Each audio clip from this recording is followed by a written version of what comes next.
एवं आमे कहिथिलु सुभद्रा रे आमे कोटिए छुईबु बहुत जल्दी आम विभाग सचिवंक प्रत्यक्ष तत्वावधान रे चालुथिबा सुभद्रा टीम कोटिए महिला पाखे पहुंचेबारे सक्षम हेबे। मार्च 8 रे ब्रह्मपुर रे एका थरके कोटिए महिला को आर्थिक स्वावलंबी करबा पई सुभद्रा द्वितीय किस्ती दिया जिवे। नमस्कार दर्शक बंधु मु दिव्य आपण मानक स्वागत जनाऊँगी सुभद्रा योजनार आउ एक नुआ अपडेट को। दर्शक बंधु सुभद्रा योजना को नहीं मुख्यमंत्री मोहन चरण माझी कले बड़ घोषणा। तेबे सुभद्रा योजनार द्वितीय किस्ती टंका को नहीं तारीख घोषणा करिसेंती मुख्यमंत्री मोहन चरण माझी। तेबे एही तारीख रे मिलवा को जाउची सुभद्रा योजनार द्वितीय किस्ती टंका जहाँकि 1 कोटी रु अधिक महिला को मिलवा को जाउची मार्च 8 तारीख रे सुभद्रा योजनार द्वितीय किस्ती टंका। तेबे आहुरी गोटे बड़ घोषणा करिसेंती जे ही द्वितीय किस्ती रे 10,000 टंका मिलिबो। तेबे ही 10,000 टंका समस्त को मिलिबो किमा को मानकु मिलिबो ताहा मध्ये डिटेल्स जानि नबा। तेबे सुभद्रा योजनार द्वितीय किस्ती टंका पाइबा पई चाहुतिले भिडियोटी को आपण माने शेष पर्यंत देखिबे कारण एथिरे आपण मानकु मु ई-केवाईसी कथा कहिया पई जाउची। जदि आपण माने सुभद्रा योजनार प्रथम किस्ती टंका पाई सारिचंती तेबे भी मध्ये आपण मानकु ई-केवाईसी करिया पई पड़िबो। एकथा मु कहू नाही एकथा सरकार कहउचंती कारण भी मध्ये आपण माने जानि रखंतु जे ई-केवाईसी आपण माने कोन पई करिवे। प्रथम किस्ती टंका पाई सारिचंती सुरखुर भाव में तेबे द्वितीय किस्ती टंका पूर्वरु आपण मानकु ई-केवाईसी करिया पई पड़िबो। यार कारण रहिछि सरकार जानिया पई चाहुचंती आपण माने जीवित बा योग्य अछंती ना नाही ताहा जानिया पई चाहुचंती। तेबे देखंतु एई किछि दिन तळे जेमिति पीएम किसान योजनार टंका आपण माने जानिथिबे पाइथिले। तेबे पीएम किसान योजनार जो माने ई-केवाईसी करिथिले सेमानकु टंका मिलिछि जो माने ई-केवाईसी करि नथिले सेमानकु टंका मिलि नाही। एही ई-केवाईसी करिया फଳରେ देखंतु तेबे एही ई-केवाईसी करिया फଳରେ कौ हिताधिकारी योग्य कौ हिताधिकारी वर्तमान बंचिचंती ताहा सरकार पाखरे डाटा रहुछि। ई-केवाईसी टी करिया फଳରେ आपण मानकर आंगुठा बा बायोमेट्रिक माध्यम रे सरकार पाखकु डाटाटी जाउछि। तेबे एई ई-केवाईसी आपण माने करिवे केउठी देखंतु एही सुभद्रा ई-केवाईसी करिया पई आपण माने निकटस्थ जनसेवा केंद्र को जिवे निज मोबाइल रे आपण निजे करि परिबे नाही। तेबे आपण माने जनसेवा केंद्र को जाई ई-केवाईसी टी करि नेबे। ई-केवाईसी टी समस्तंकु जनसेवा केंद्र को जाई ई-केवाईसी टी करिया पई पड़िबो।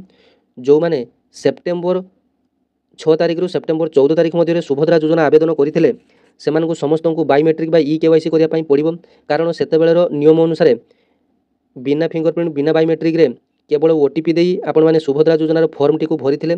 तेबे सरकार पाखरे तांकर कोनोसी डाटा नाही। तेबे भूलवशत अनेक टंका पाई सारिचंती प्रथम किस्ती रे। तेबे द्वितीय किस्ती टंका पाइबा पूर्वरु एही कामटी को आपण माने निहाती करि नियंतु एवं बहुत लोकंकर एबे मध्य ई-केवाईसी पेंडिंग देखौची।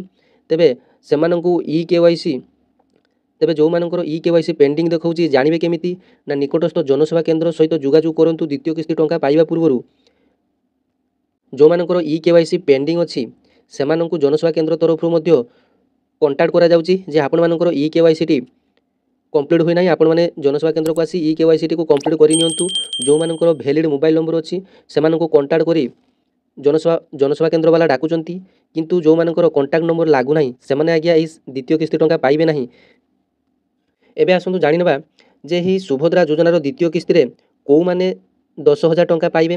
देखंतु सुभद्रा योजना रे एबे भी जो 2 रु 3 लाख लोक यूपीआई कारण रु बा एनपीसीआई बा डीबीटी कारण रु टंका पाई नाहंती।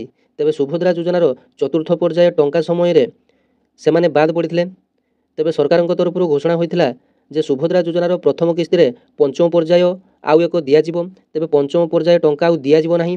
तेबे सेमानंकु एकाथरके जेतेबेले सुभद्रा योजनार द्वितीय किस्ती टंकाटी एही मार्च 8 तारिख रे दिया जिवो सेमानंकु एकाथरके 10,000 टंका लेखाई मिलिबो। जो माने प्रथम किस्ती रे बाद पड़िचंती सेमानंकु एही द्वितीय किस्ती रे मोट 10,000 टंका लेखाई दिया जिवो। एवं आपण मानक मन रे प्रश्न रहिछि जे ही सुभद्रा योजना रे जेमिति प्रथम किस्ती रे फेज बाय फेज दिया गला सेमिति कोन एही सेकंड किस्ती रे फेज बाय फेज दिया जिवो। तेबे देखंतु एही सेकंड किस्ती रे समस्त लोकंकु अर्थात 1 कोटी रु अधिक महिला को एकाथरके टंकाटी प्रदान करा जिवो एवं टंकाटी प्रदान करिबा समय रे एका सांगरे राज्यर 1 कोटी महिलांकर बैंक अकाउंट को सीधा सड़क 5,000 टंका लेखाई जिवो एवं जो माने प्रथम किस्ती रु बाद पड़िचंती सेमानक अकाउंट को 10,000 टंका लेखाए जिवो। तेबे आसंता मार्च 8 तारिख होची आंतर्जातिक महिला दिवस।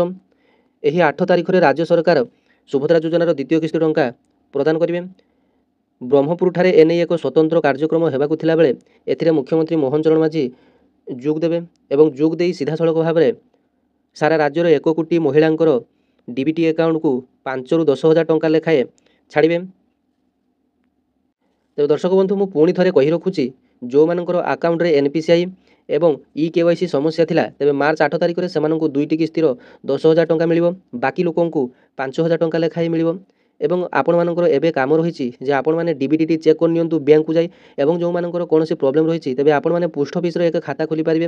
Indian post payment bank account IPP account ଯାହାକୁ ଆପଣମାନେ କହିପାରୁଛନ୍ତି। ଯେଉଁମାନେ ବି ଏହି ଆକାଉଣ୍ଟ ଖୋଲିଛନ୍ତି ସେମାନଙ୍କୁ ଟଙ୍କା ଆସିଛି ଏବଂ ଟଙ୍କା ମଧ୍ୟ ଆପଣମାନେ ସେହି ନିକଟସ୍ଥ ପୋଷ୍ଟ ଅଫିସରୁ ଉଠାଇ ପାରିବେ। ବ୍ୟାଙ୍କର ସୁବିଧା ଆପଣମାନଙ୍କର ଗାଁରେ ହୁଏତ ପ୍ରତ୍ୟେକ ଗାଁରେ ଉପଲବ୍ଧ ନଥିବ, କିନ୍ତୁ ପୋଷ୍ଟ ଅଫିସର ସେବା ଆପଣମାନଙ୍କର ପ୍ରତ୍ୟେକ ଗାଁରେ ଉପଲବ୍ଧ। ତେବେ ସେହି ଆକାଉଣ୍ଟ ଆପଣମାନେ ଖୋଲିନେବେ। ତେବେ ଏହି କଥାଟି ଆପଣମାନଙ୍କୁ ମୁଁ ପ୍ରତ୍ୟେକ ଭିଡ଼ିଓରେ ଆପଣମାନଙ୍କୁ କହି ଆସୁଛି, ଆପଣମାନଙ୍କୁ ବୋରିଂ ଲାଗୁଥିବ। ଦର୍ଶକ ବନ୍ଧୁ, ଗୋଟିଏ ଦୁଃଖର କଥା ଯେ ସୁଭଦ୍ରା ଯୋଜନାରେ ଯେଉଁ ମା ଭଉଣୀମାନଙ୍କର ସୁଭଦ୍ରା ଫର୍ମଟି ରିଜେକ୍ଟ ହୋଇଯାଇଥିଲା, ପରବର୍ତ୍ତୀ ମୁହୂର୍ତ୍ତରେ ସେମାନଙ୍କର ଭେରିଫାଇ ହୋଇଥିଲା ଓ ବାରମ୍ବାର ଅଭିଯୋଗ ମଧ୍ୟ ଦାଖଲ କରିଥିଲେ ସୁଭଦ୍ରା ପୋର୍ଟାଲରେ, କିନ୍ତୁ ତାଙ୍କର ସମସ୍ୟାଟି ବର୍ତ୍ତମାନ ପର୍ଯ୍ୟନ୍ତ ସମାଧାନ ହୋଇପାରିଲା ନାହିଁ। ବହୁତ ଅଯୋଗ୍ୟ ହିତାଧିକାରୀ ଟଙ୍କା ପାଇଛନ୍ତି ଏବଂ ଯୋଗ୍ୟ ଲୋକଙ୍କୁ ସରକାର କାଟି ଦେଇଛନ୍ତି ସୁଭଦ୍ରା ଯୋଜନାରୁ ବିଭିନ୍ନ କାରଣ ଦର୍ଶାଇ। ତେବେ ସେମାନଙ୍କୁ କେବେ ଟଙ୍କା ମିଳିବ ସେ ନେଇ ସରକାର ମଧ୍ୟ ସ୍ପଷ୍ଟ କରିନାହାନ୍ତି। ତେବେ ଆଶା କରିବା ଏହି ଦ୍ୱିତୀୟ ପର୍ଯ୍ୟାୟରେ ସେମାନଙ୍କୁ ଟଙ୍କା ମିଳୁ, ସରକାର ସମସ୍ତଙ୍କୁ ଟଙ୍କା ଦିଅନ୍ତୁ ଏବଂ ମୁଖ୍ୟମନ୍ତ୍ରୀ ନିଜର କଥା ରଖନ୍ତୁ। ସୁଭଦ୍ରା ଯୋଜନାର ସମସ୍ତ ଯୋଗ୍ୟ ହିତାଧିକାରୀଙ୍କୁ ଟଙ୍କା ଦିଆଯିବ। ତେବେ ଯେଉଁମାନେ ବାଦ ପଡ଼ିଛନ୍ତି ସରକାରଙ୍କର ଭୁଲ ପ୍ରକ୍ରିୟା ପାଇଁ, ତେବେ ସରକାର ସବୁକିଛି ଯାଞ୍ଚ କରିସାରି ମଧ୍ୟ ସେମାନଙ୍କୁ ଟଙ୍କା ଦେଉନାହାନ୍ତି। ଯେଉଁମାନେ ରିଜେକ୍ସନ୍ ଲିଷ୍ଟରେ ଏବେ ବି ଅଛନ୍ତି ସେମାନଙ୍କୁ ଅନ୍ତତଃ ଏହି ଦ୍ୱିତୀୟ ପର୍ଯ୍ୟାୟରେ ଟଙ୍କାଟି ପ୍ରଦାନ କରନ୍ତୁ। ତେବେ ଦର୍ଶକ ବନ୍ଧୁ, ଯେଉଁମାନଙ୍କର ଏବେ ବି 21 ବର୍ଷ ହେଉଛି ତେବେ ମାର୍ଚ୍ଚ 7 ତାରିଖ ପୂର୍ବରୁ ଆପଣମାନେ ଆବେଦନ କରିପାରିବେ। ତେବେ ମାର୍ଚ୍ଚ 7 ପରେ ଆଉ ଆପଣମାନେ ଏହି ସୁଭଦ୍ରା ଯୋଜନା ପାଇଁ ଆବେଦନ କରିପାରିବେ ନାହିଁ। ତେବେ ଏଇଟା ଥିଲା ଆପଣମାନଙ୍କ ପାଇଁ ଗୁରୁତ୍ୱପୂର୍ଣ୍ଣ ନ୍ୟୁଜ୍। ତେବେ ଆଶା କରିବି ଭିଡ଼ିଓଟି ଭଲ ଲାଗିଥିବ, ସମସ୍ତଙ୍କୁ ସେୟାର କରିବ। ଭିଡ଼ିଓଟି ଭଲ ଲାଗିଥିଲେ ଗୋଟେ ଲାଇକ୍ କରିବ, ଚ୍ୟାନେଲଟିକୁ ନୂଆ ଦେଖୁଥିଲେ ସବସ୍କ୍ରାଇବ୍ କରିନେବ ଏବଂ ପାଖରେ ଥିବା ଘଣ୍ଟି ଚିହ୍ନଟିକୁ ଦବାଇ ଅଲ୍ ନୋଟିଫିକେସନରେ ସେଟ୍ କରିଦେବ। ଧନ୍ୟବାଦ। ଜୟ ଜଗନ୍ନାଥ।